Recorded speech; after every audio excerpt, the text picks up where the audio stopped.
اور اس کی مشہوریت کے لیے جو ایک واقعہ کہ عباس قمی کی لکھی ہوئی کتاب ہے، تالیف کی کتاب ہے، یہ کہتے ہیں کہ عباس قمی مؤلف تھا، کتابیں تالیف کرتا تھا، اور اسی کے ہی محلے کی مسجد کا جو مولانا تھا وہ عباس قمی کی ہی کتابوں سے لوگوں کو وعظ و نصیحت کیا کرتا تھا۔ ایک دن اس کے باپ آگئے عباس قمی کے پاس، آنے کے بعد سخت غصے میں کہا، میں نے تجھے پالا پوسا، مدرسے میں ڈالا اور مدرسے میں پڑھایا، اور صرف کمرے میں بیٹھ کے لکھنے کے علاوہ تمہارا کوئی کام نہیں ہے۔ دیکھیں ہمارے مسجد کا مولانا جو بہترین تبلیغ کرتا ہے، بہترین وعظ و نصیحت کرتا ہے، اور آپ تم وعظ و نصیحت نہیں کرتے ہو، بس کمرے میں بیٹھ کے لکھتے رہتے ہو۔ تو عباس قمی نے یہ سوچا کہ اگر میں یہ بولوں کہ وہ جس کتاب سے پڑھ کے وعظ و نصیحت کرتا ہے وہ میری لکھی ہوئی کتاب ہے، یہ باپ کی بے عزتی ہوگی، توہین ہوگی، یہ بھی مناسب نہیں ہے باپ کو بے عزت کرنا، لیکن والدین کا احترام ہے، عزت ہے۔ تو اس عزت اور احترام کو منحوظ نظر رکھتے ہوئے کہا کہ نہیں، باپ کی توہین بھی حرام ہے، جائز نہیں ہے۔ اگر میں یہ کہہ دوں کہ وہ کتاب میری ہے تو ایک تو باپ کی توہین ہوگی، دوسری میری نمود و نمائش بھی آگی، اس میں شامل ہوگی، اس لیے میں خاموش رہا۔ یعنی صرف اور صرف خدا کی رضایت کے لیے میں یہ کتابیں تالیف کرتا تھا، اسی لیے خدا نے میری اس کتاب کو اس رضایت خدا کی وجہ سے وہ شہرت بخشی ہے کہ آج ہر شیعہ کے گھر میں قرآن کے بعد دوسری بڑی کتاب ہوتی ہے۔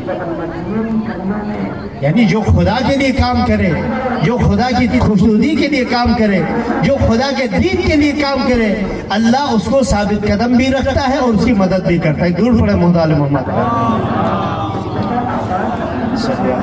محمد وآل محمد۔ عزیزان محترم، اب یہ دین اسلام ہے۔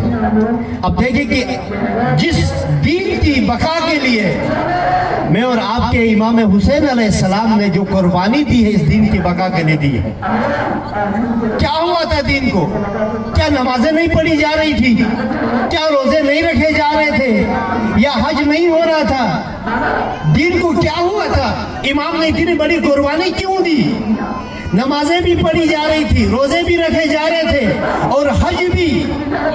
ماشاءاللہ جب امام حسین علیہ السلام مکے میں تشریف لائے تو حاجوں کا سمندر تھا، اور امام علیہ السلام نے حج کو عمرے میں تبدیل کر کے کوفے کی طرف روانہ ہوئے، حاج بھی موجود تھے۔ پھر دین اسلام کو کیا ہوا تھا؟ امام حسین علیہ السلام نے مدینہ چھوڑ کے مکے کی طرف آ گئے۔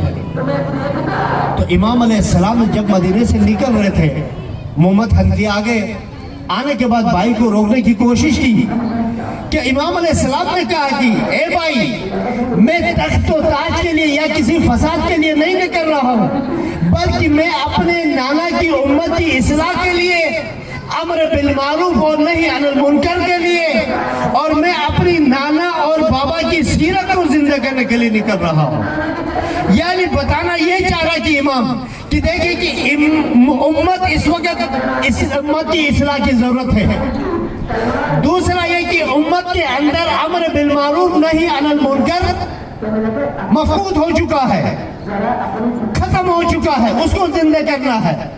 اور تیسرا سیرت رسول اللہ اور سیرت امیر المومنین علیہ السلام ختم ہو چکی تھی، اس کو زندہ کرنے کے لیے میں نکل رہا ہوں، توجہ کا طالب ہوں۔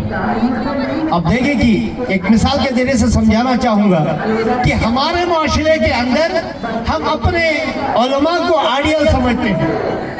اگر کوئی عالم ایک عمل کرتے ہوئے اسے ہم دیکھتے ہیں تو یہ سمجھتے ہیں کہ شاید یہ دین میں ہے تبھی تو یہ مولانا کر رہا ہے، ایسا ہی ہے نا، یہ دین میں ہے تبھی تو یہ مولانا یہ کام کر رہا ہے، تو لوگ بھی اس کا دیکھا دیکھی میں وہ کام کرتے چلے جاتے ہیں۔ تو اگر اسلام یعنی